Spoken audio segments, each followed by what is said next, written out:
Assalamu alaikum wa rahmatullahi wa barakatuh. You're listening to Newcastle Fast FM, and it gives me great pleasure to say Assalamu alaikum to you, sisters and brothers, ladies and gentlemen, tuning in after our great, blessed month of Ramadan with myself, your host Wajid, and our special guest and speaker for this evening, Dr. Abdul Haq Baker. Assalamu alaikum. Wa alaikum salam wa rahmatullahi wa barakatuh. Wa alaikum salam. Jazakallah khair. I think since we last did a show, so much has been happening, and we've been having a chat about putting a show together that really explores the idea of identity. Because for those of you who followed us during the month of Ramadan, you had the pleasure of understanding the cycle of belief systems that we go through, the moments that we go through, and how we grow from being sort of from a youthful stage to the adults, well, from the knowledge, from data to youthful to adults, and to moving into the wisdom stage, and how our emotions evolve with that, with our faith as well, inshallah. And that was something we covered in a lot of detail, Dr. Abdul Haq, and it was very useful for all of our listeners. So Jazakallah khair. I think what we wanted to do with this show was, inshallah, we will be hosting every Monday night at 8 p.m. GMT. And we will be exploring elements of identity. We'll be exploring ideas of societal issues, contemporary challenges, and we'll be bringing that discussion into this. And as our guest here, Dr. Abdul Haq, will say, inshallah, that we want you, as our listeners and our viewers, to chime in. Drop in questions, let us know what you think. And I'm also going to say as well, very much so, that the views and opinions are of myself as the presenter and of our guest, Dr. Abdul Haq Baker. And we're here to really challenge each other, have a good discourse, and get you involved in kind of what the contemporary issues are, and bring your ideas forward. And in a way where we are creating a safe space for you to be able to ask about certain things, because let's be honest, we don't know everything. I certainly don't. And it's through that dialogue, through that discourse, coming from a genuine and sincere place, that we can ask open questions in such a way that we can get some idea and understanding, and hopefully defrag those misconceived ideas of identity, of our belief, and what it means to be sort of, well, at the moment, Dr. Abdul Haq, even being human in the world today. That's right. Absolutely. Yeah. I just wanted to pick up on the format of the discussion is very much so, like I said, you can engage with us live and broadcast as we go on through. Please do send in the questions, and we should see them, inshallah, coming up on the live stream here, so we'll be able to respond to those as soon as and as appropriately as we can. And I think the first thing we wanted to pick up on was around, well, when we talk about identity, it's all over the news, and it's not just all over the news in the US, and that's been broadcasted to us here, but it's all over the British news and news across the world. We're really taking a strong look at ourselves right now when it comes to not ourselves as from our own identity, but from how we perceive and recognize and other people, how we choose the perceptions of other people's identities.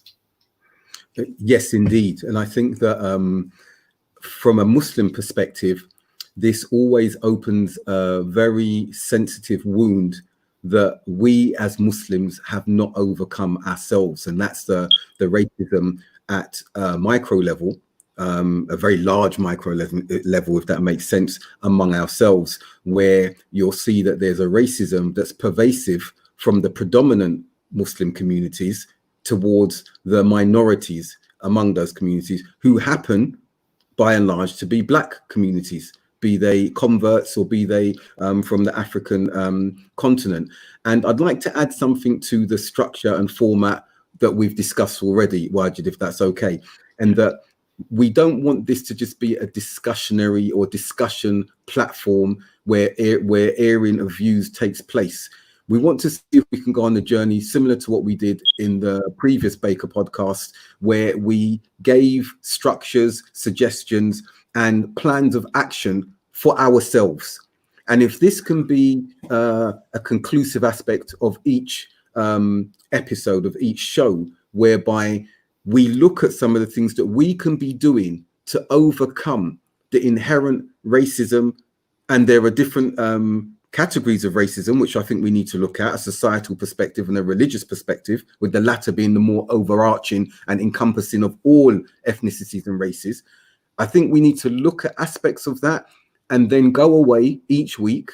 And we're not going to be focusing on this every week, but whatever it is that we're focusing on, if it's a societal or religious issue amongst our communities with relationships, that we look introspectively and we address them. And it would be good to hear from viewers coming back each week to see how they may have improved, challenged, or identified other problems to discuss further. But one thing we need to be very honest with, all of us, this is a very, very painful period where sensitivities are going to be challenged. And that's happening in conversations within families at the moment, from individuals who've contacted me from abroad, from friends, colleagues who are having discussions with daughters, sons, asking questions about what's happening, cultural aspects. And we need to make sure that we are tapped into that within our own families, within our own communities. Because if we're not, and we're going to do what some Muslims have started doing already, which is to bring verses of the Quran, which we all know and we all believe in, to bring hadith and to bring really nice statements, the last sermon of the Prophet sallallahu alaihi wasallam, the white is not superior to a black, bringing all of those almost as statements to shut down any further discussion, and then bring in very idealistic statements that Islam knows no color or racism. And that's an absolutely correct premise to bring, but Muslims are separate from Islam in that, because racism is alive and kicking amongst Muslims, and they're not, and we are not adhering to these noble and lofty tenets and guidelines regarding racism and how to avoid it in Islam.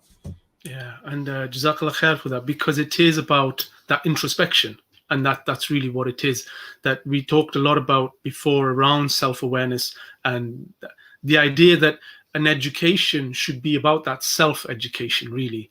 You know, how do you use that knowledge and actually apply it in a practical day-to-day kind of way?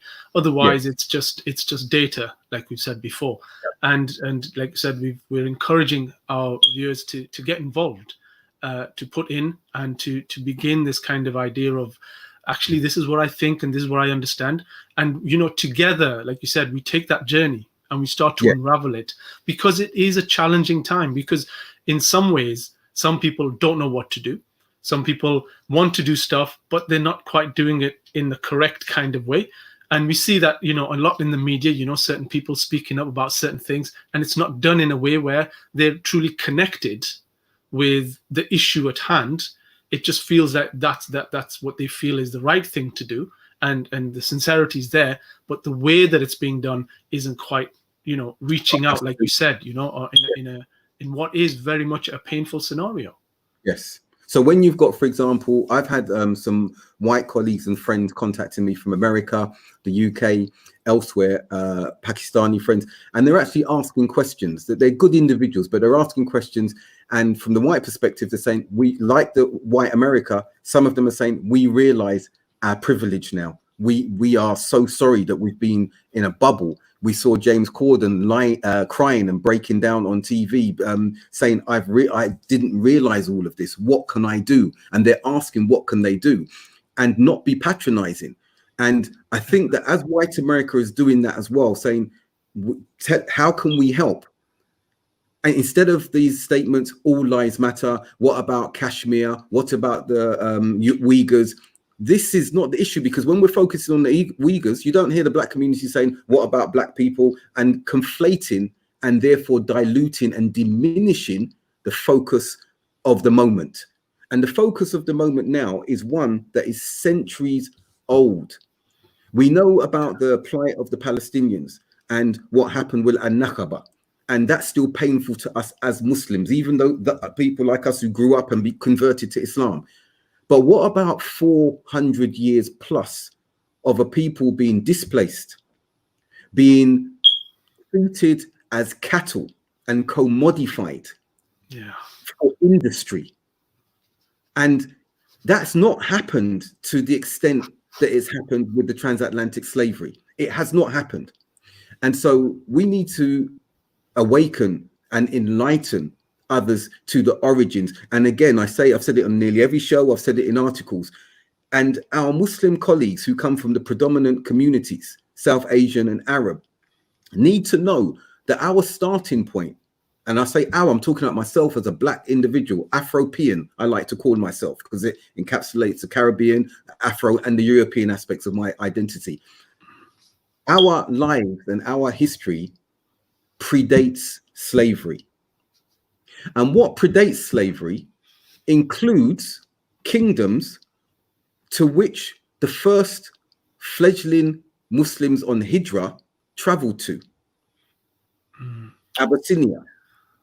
And we need to acknowledge the position of blackness in our faith, its excellence and its contribution, and the fact that these countries and these societies in Africa embraced Islam before South Asia, before much of the Arab world.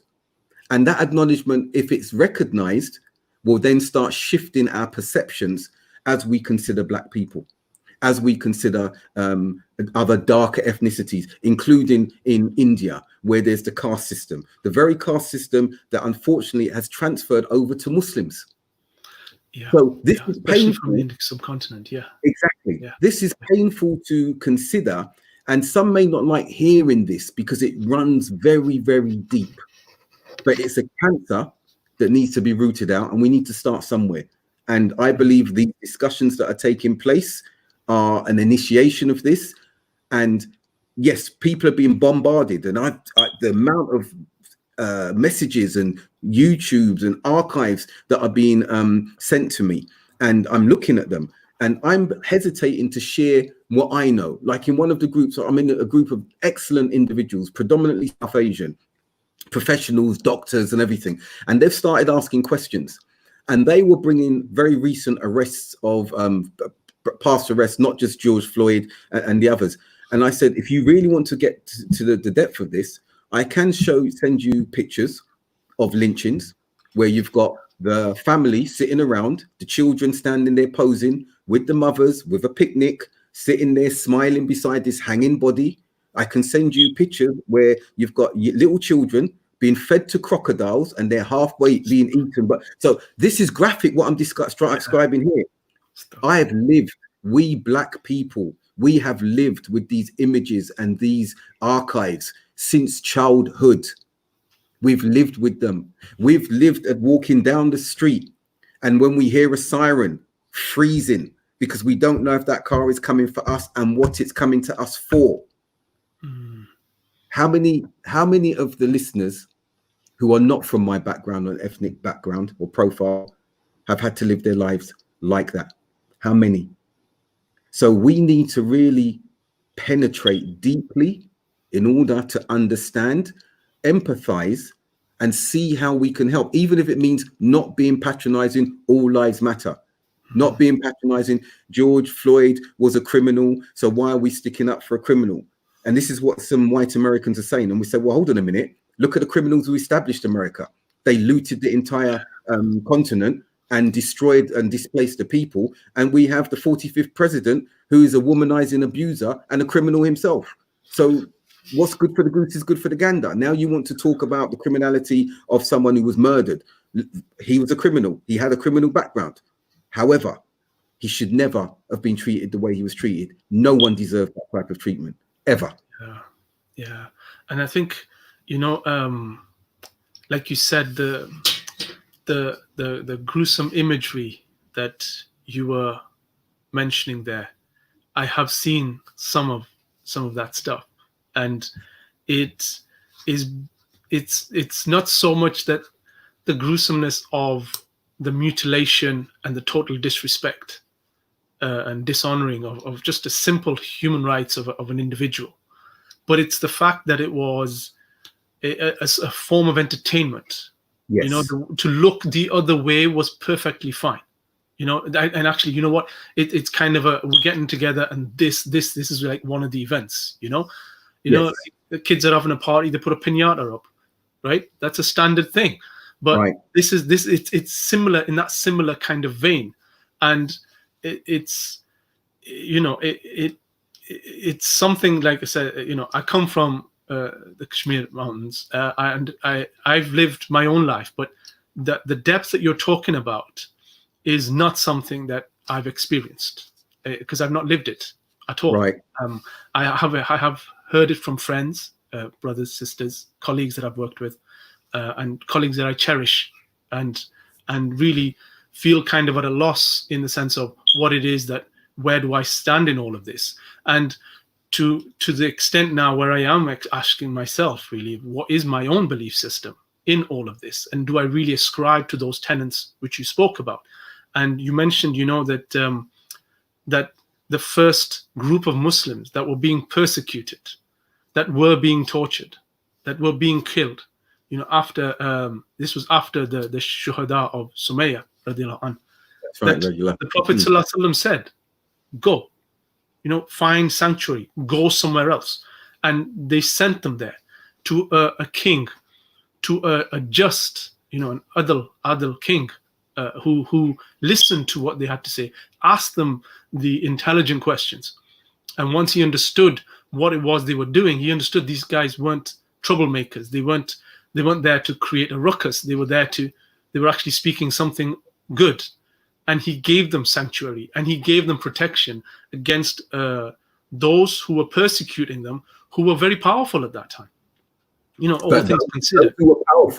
Those who were powerful from the Quraysh came with humility and respect to another kingdom that rivaled theirs.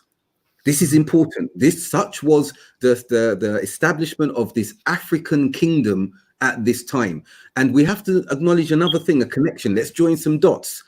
Bilal radiallahu anhu, who we're always referred to in deference, but in a way I see it's to sanitize the black community. He was a wonderful companion, an illustrious companion. His mother was from that same kingdom, that same established society. So Bilal was not a lowly individual. His father was Arab as well. He was one of the captives of war, as there were many captives of war. There were others, Suhaib, Rumi, just like we saw in Europe. The captives of war were enslaved.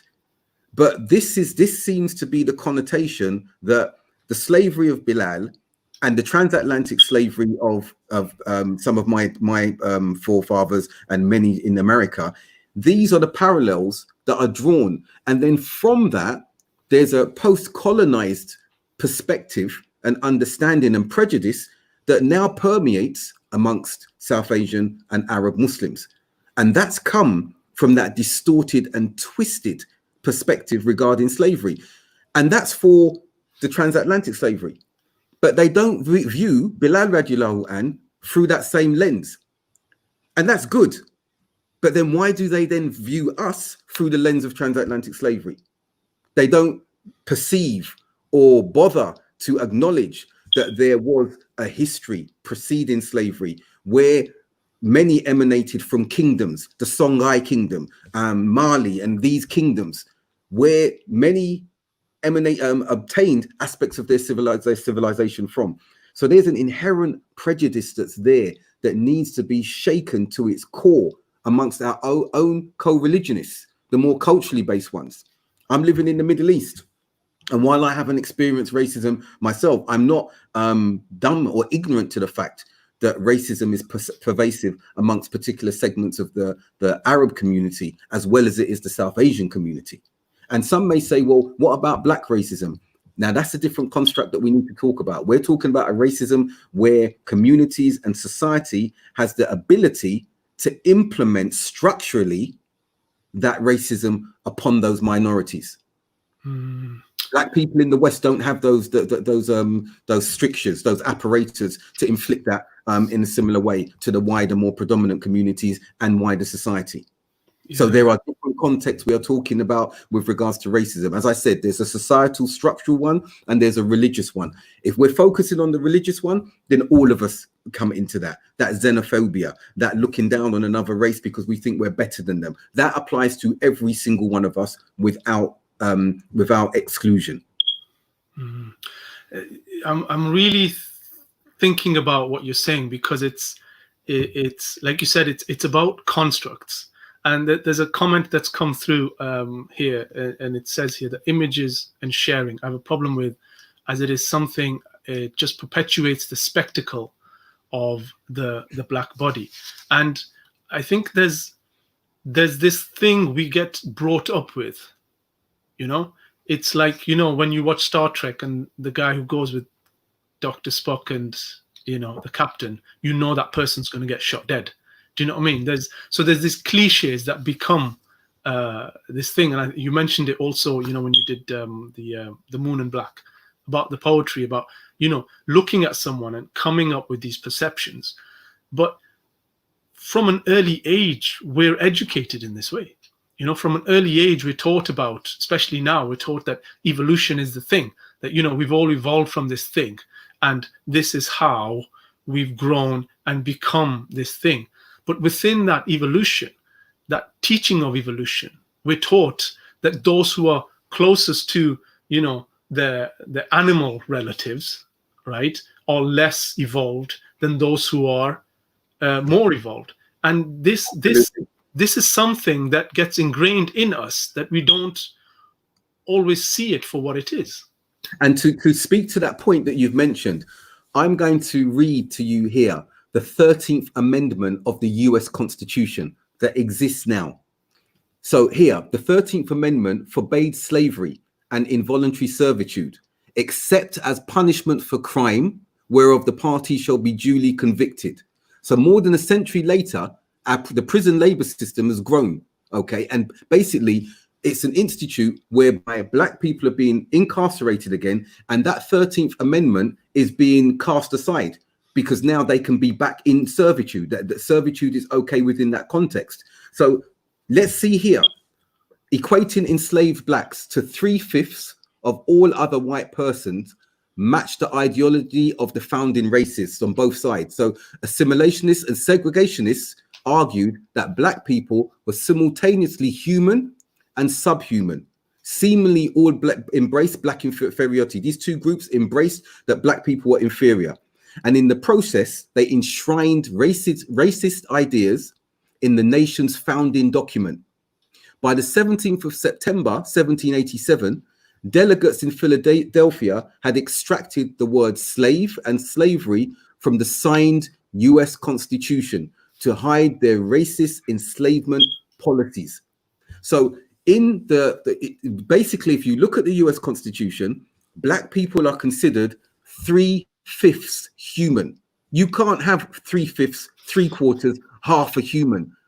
It's not human. A human is 100% human. That exists today in the Constitution. And that's why that 13th Amendment, in order to cast that to the side and re-enslave further generations, you have the prison industrial complex now, and you know disproportionately blacks who have been put on a lower strata of success in those societies, come from school, failed education, poor environment, lack of resources, educational resources, and they're on one projectile that predominantly sends them to prison, where they then lose much of their rights and then are basically reenacting an aspect of 21st century slavery.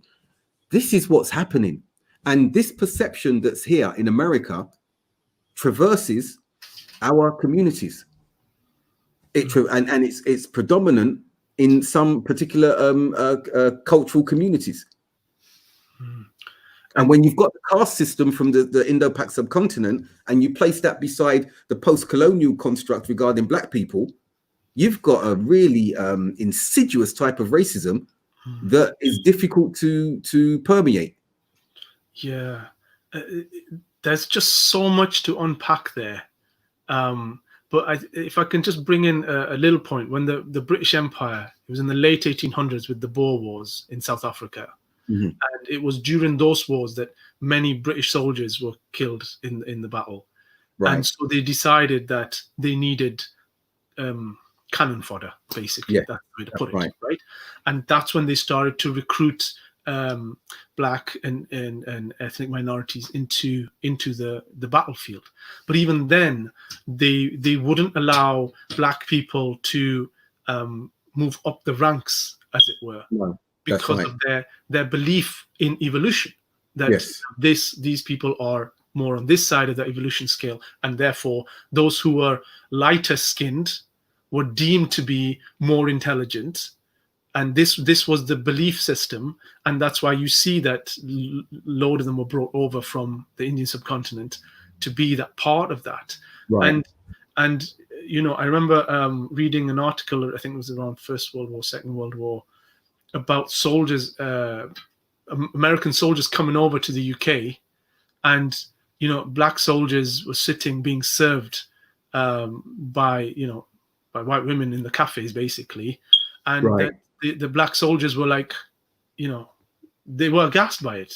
You know, they were like, what is this? You know, this Yeah. would never happen in America. And so I think there's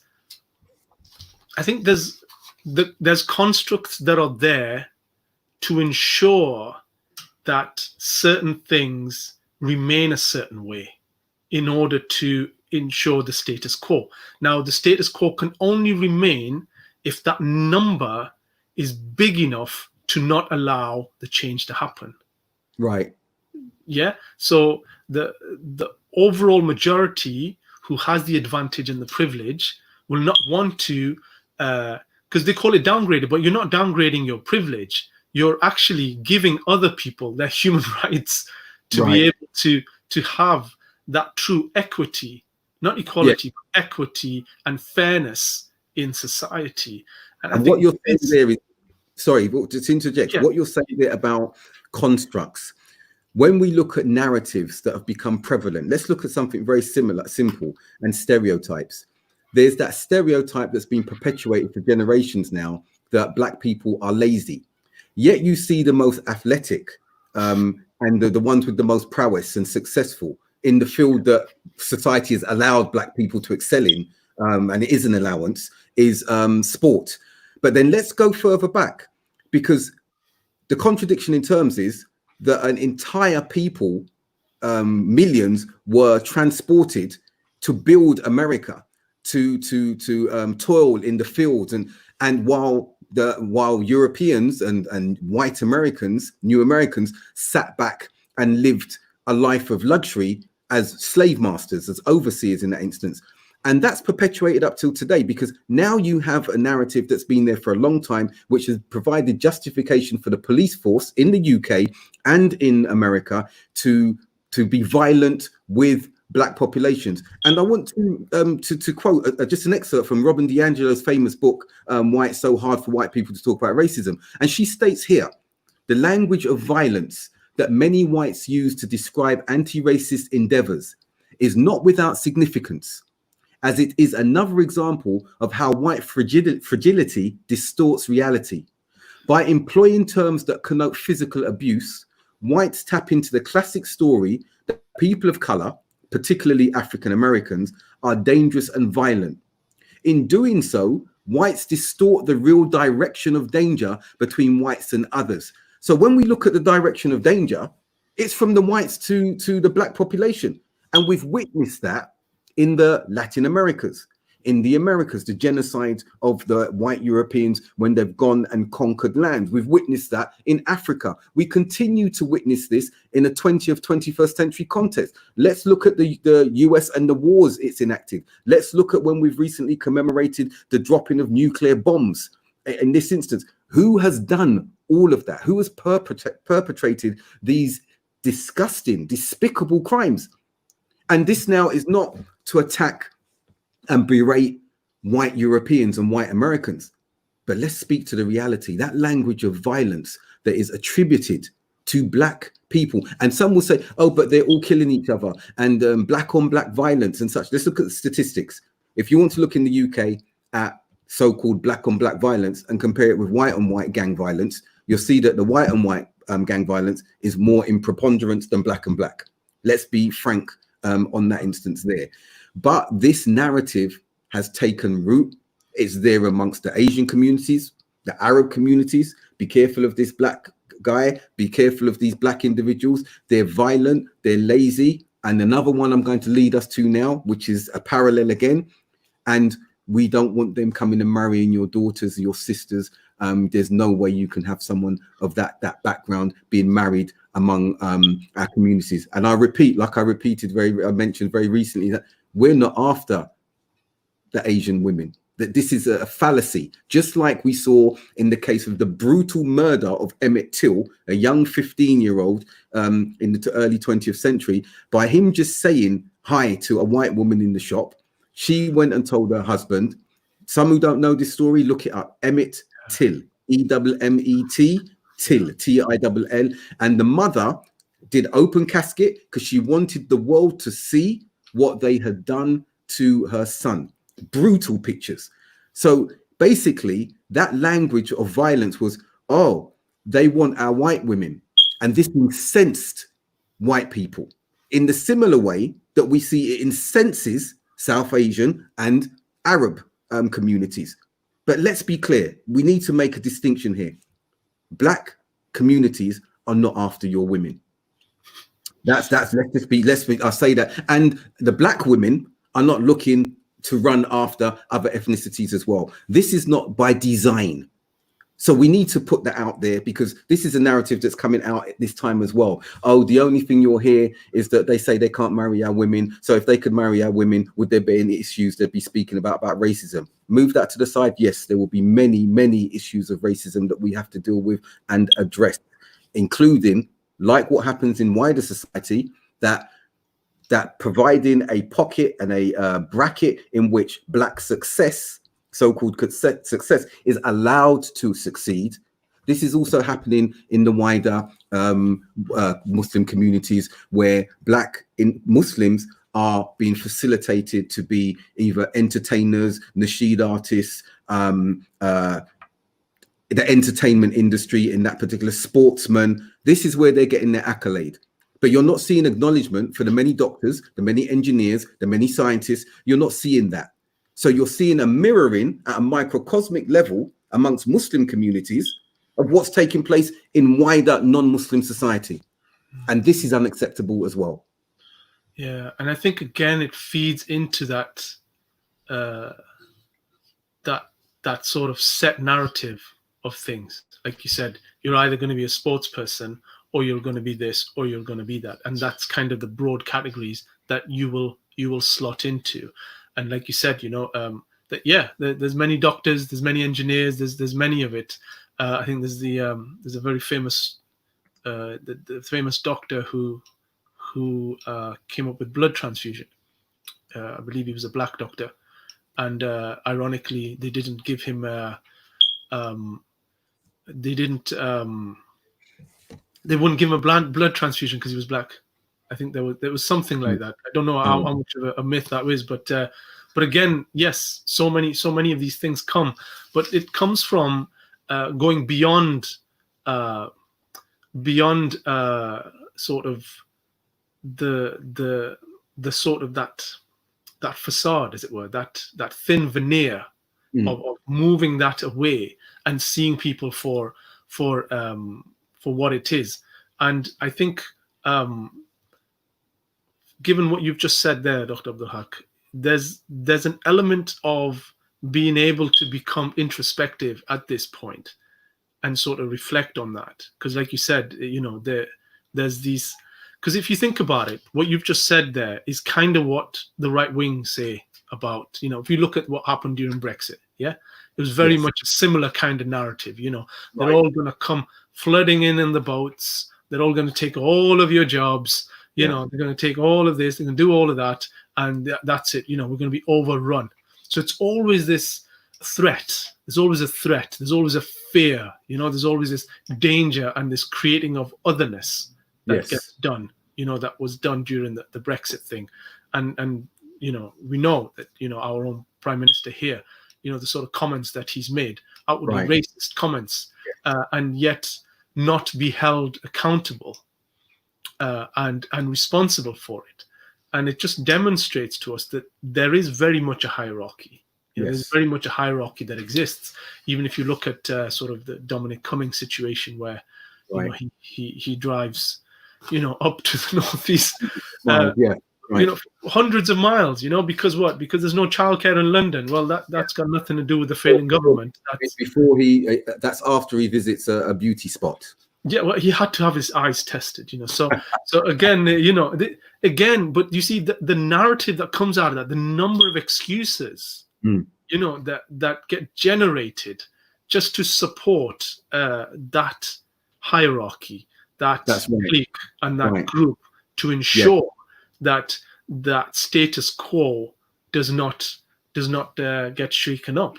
And I think that's what you're saying when we speak about Dominic Cummings and everything. Again, let's juxtapose that amongst our own communities. And here again, I want to bring you yet another quote from one of the articles that I was writing. And listen to this: white solidarity is the unspoken agreement among whites to protect white advantage and not cause another white person to feel racial discomfort by confronting them when they say or do something racially problematic. Now let's remove white solidarity and let's put South Asian solidarity and replace all of white with South Asian or with Arab. So what is the solidarity that is there amongst us as same culture, co-cultures? Let's say amongst black people, if we're talking about the overarching understanding of racism, when it's our own and we see racism in our own families from our parents, why they don't want their daughter to marry a black man, why a black individual doesn't want his daughter to marry an Asian or an Arab or a white man. And we see and we hear and we witness the racism, as I've done. And I've had aunties, Pakistani aunties who I was close to, calling me, asking me to dissuade their sons. This was amazing because they trust me, they love me, I love them. And it's like, Abdul Haq, you are our nephew. Please dissuade my son from wanting to marry this black sister, this black girl. And I'm looking at the auntie and like, have you seen my color? I'm the same as the person you're dissuading. And they know that. I said, yes, but but you're different. That stereotype, you're different. No, I'm not different. I'm the same. So we need to look at what we are letting pass among our own family. It's uncomfortable. And please let me make it clear for the viewer. This is not just to do with marriage. This is when comments are being made, insulting, derogatory comments concerning other ethnicities. And we listen and we may smile at it. We may grimace, but we won't say anything about it. So as we said in this at the outset of this show, we really need to look at ourselves and see how we can effect change when this show finishes. Everyone's been hearing a lot of noise at the moment with what's taking place. It's endless. I go to bed exhausted. I wake up exhausted. I look at my phone and see the hundreds of messages and people wanting to speak to me and show and share things with me and asking me questions. As you said, we don't have all of the answers. Yes, I have an experience in addressing this issue. Why?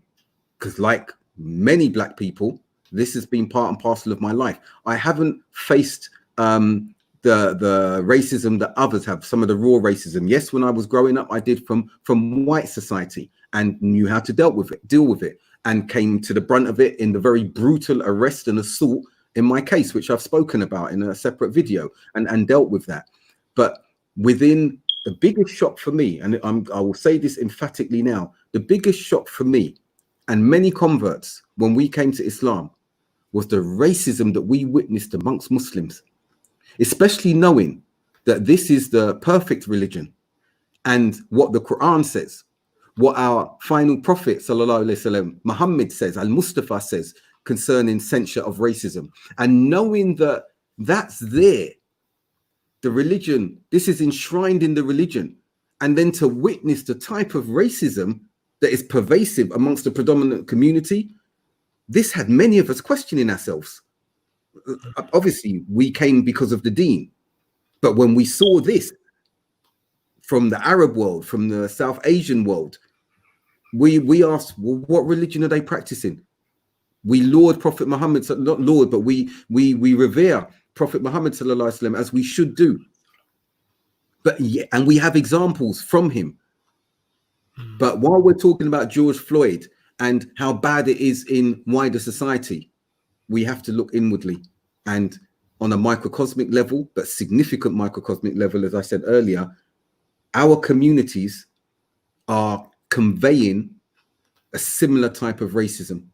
And that's why you've got these Pan-African movements and individuals speaking, saying Islam is not for black people.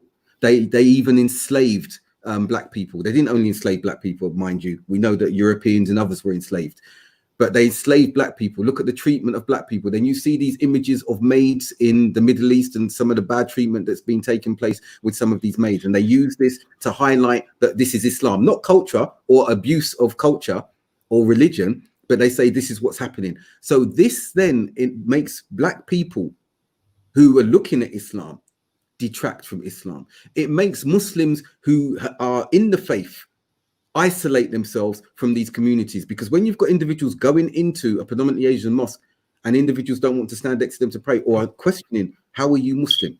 How can you as a black man be Muslim? That shows, reveals a level of ignorance that is alarming, because they can say, hold on, our continent became Muslim before yours. So what are you asking that question for? So education is needed at this particular point, and the level of introspection that needs to take place is a very, very painful one. So as I said about the noise, don't let the noise go away, because if you're shutting out the noise, then there's a refusal to deal with some inherent problems in our communities and to self-reflect on any hidden prejudices that we may possess in ourselves and that we are transferring to our children, to our siblings, or we are taking from our parents. We're just heading towards the last 5 to 10 minutes of our show, Dr. Abdul Haq. So I kind of want to, because this is discussion that we will continue on next week again, inshallah. But it was just to really sort of pick up on kind of what we've chatted about, in the sense of the perception of black people. This idea of being commodified, of being something that is traded, you know, like apples and oranges, basically, and even treated in a way and discarded in a way where it's not even a consideration. And we've covered quite a few things in the sense of not just sort of the reaction to things, but the perpetuation of beliefs and of ideas that get put out there, and where they come from. And I think sometimes, like you said about, you know, sort of from the South Asian community, when you are born with something, then it does feel very much part of your identity, and it feels like, you know, you don't realize the privilege that you have because you're born with it. Do you know what I mean? You know, it's like when people sort of say, people from the UK, when they say, well, if your leader's doing this, why aren't they speaking against that leader? And it's like, well, you don't know what it's like in that country. When you speak out against that leader, it's not just you, but your whole family is going to disappear. That's, you know, right. They don't recognize the realities of other dictatorships and realities of other parts of the world. And I think similarly, we don't have that full and true understanding. And it's not, maybe it is empathy to at least start to unpick and unravel the realities of what has been happening to a whole segment of a very large part of our community. Do you understand? It's not like, you know, black people are a few. There's only 100 of them in Minnesota or in Birmingham. There's not, you know, there's millions of them. But that systematic oppression that's there, that, you know, because Allah subhanahu wa ta'ala tells us, you know, Allah does not change the condition of the people until they change the condition of themselves. But I'm not saying that in the sense of towards our black sisters and brothers. I'm saying that towards ourselves, in the sense that what is it that we are holding on to, right, as Muslims, that we need to let go of, because it does reek of that jahiliyyah that we were supposed to let go. And right. And in order to let go of that, you make space for something else. That's how it works, that nature abhors a vacuum. So you release something, you make space for something else. But also know this, because that's very important that you're saying that. I want you to know this about us as a Black people. We are a very proud and dignified nation and race of individuals. And we have an illustrious past that we are moving back towards to reconnect with. Those histories of Abyssinia, those histories of Mansa Musa, who remains today the most wealthiest man recorded in living memory. 400 billion was his worth. Okay. And as he traveled to Makkah, building cities as he went along and donating, we have an illustrious past. And we are slowly but surely reconnecting with that, because history has literally been whitewashed. Okay, so when I was in school, I've mentioned this to you before, and I was being told in the predominantly white school that I went to, when they put the picture of a Viking with the two horns and blonde hair and told me that was my ancestor, I switched off from history altogether, because that was his story, but not mine. So we are now, as a people, the various ethnicities, the various Black communities and cultures are traversing a path that's reconnecting us with our illustrious history.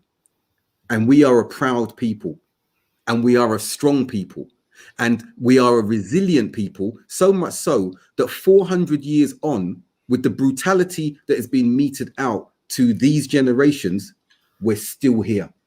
Yeah. We're still here. And I ask you to name one set of peoples in history who have withstood what Black communities are continuing to withstand.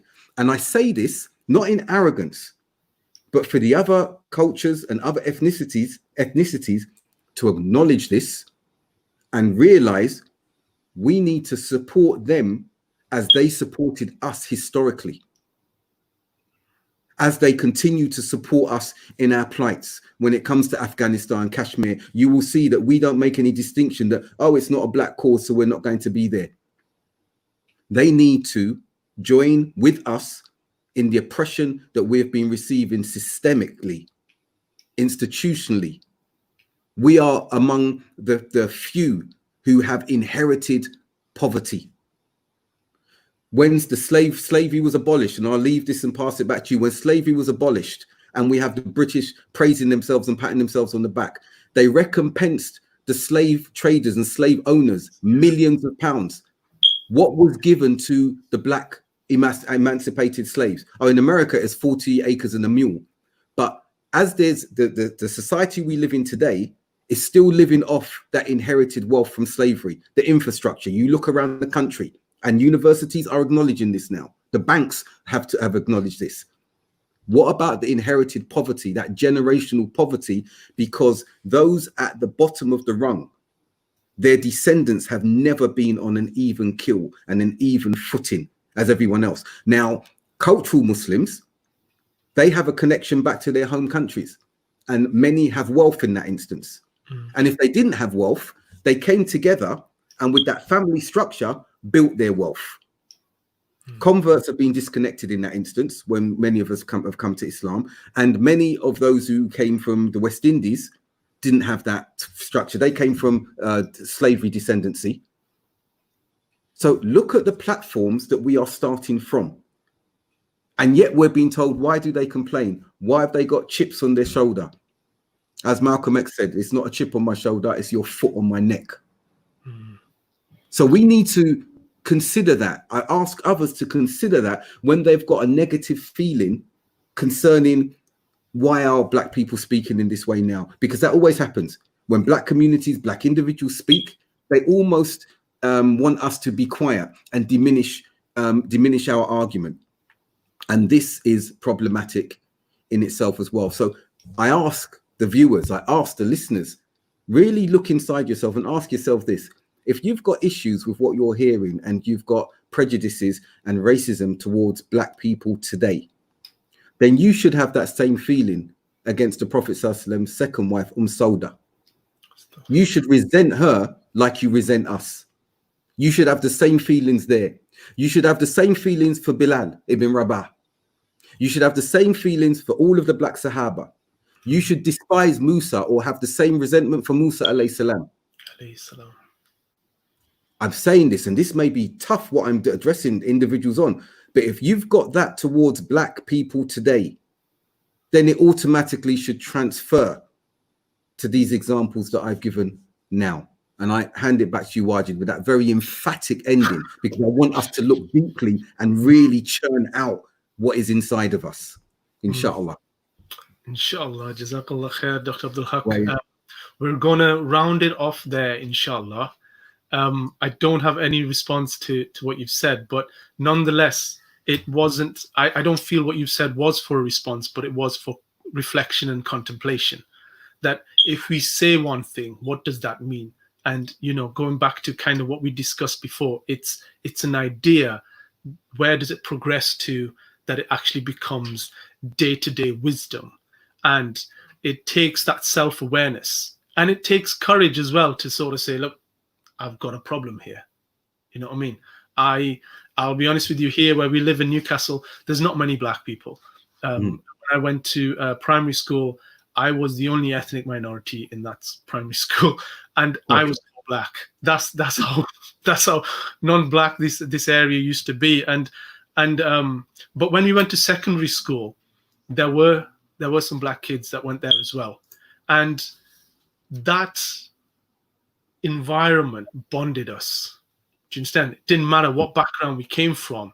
We just knew that each of us were going through some kind of hell that we could relate to, you know, on a day-to-day basis in school. That there were moments where it was just some of the best days of my lives, but some absolutely horrendous days as well.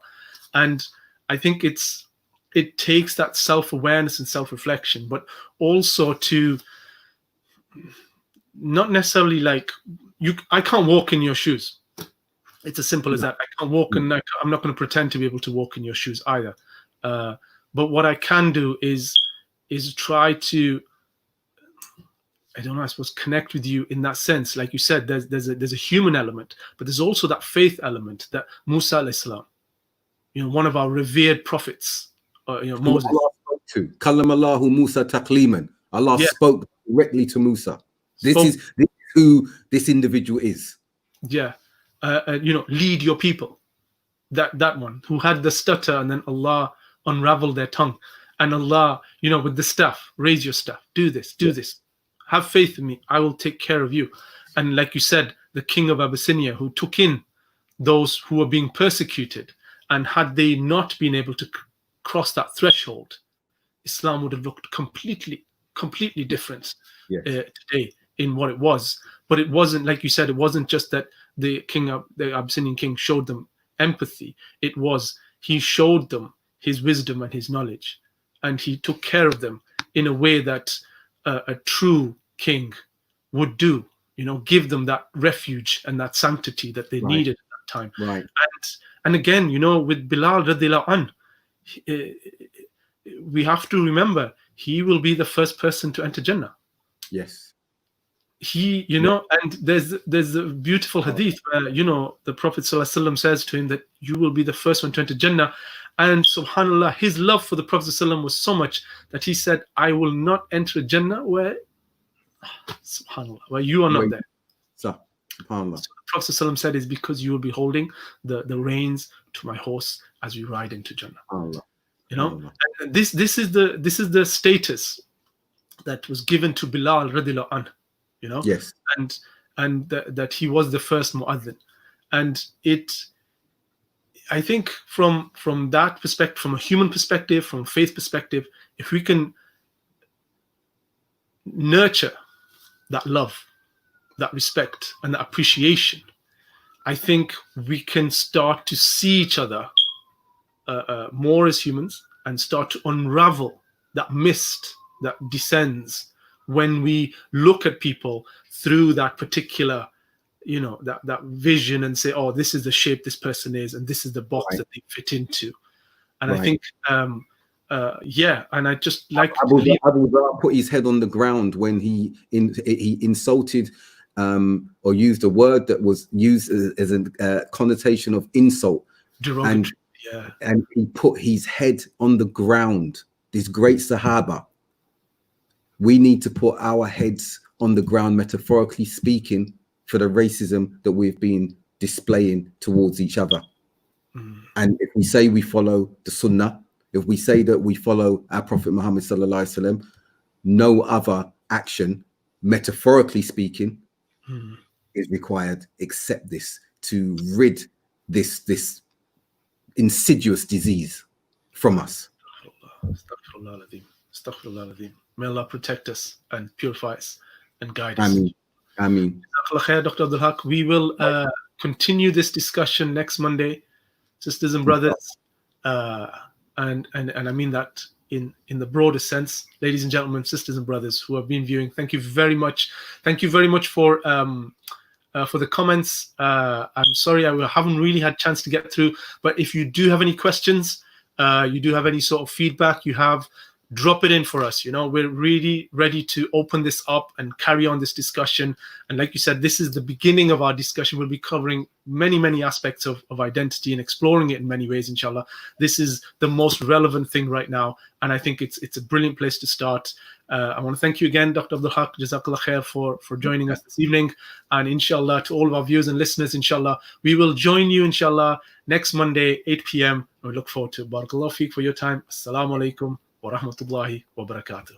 Wa alaikum assalam wa rahmatullahi wa barakatuh.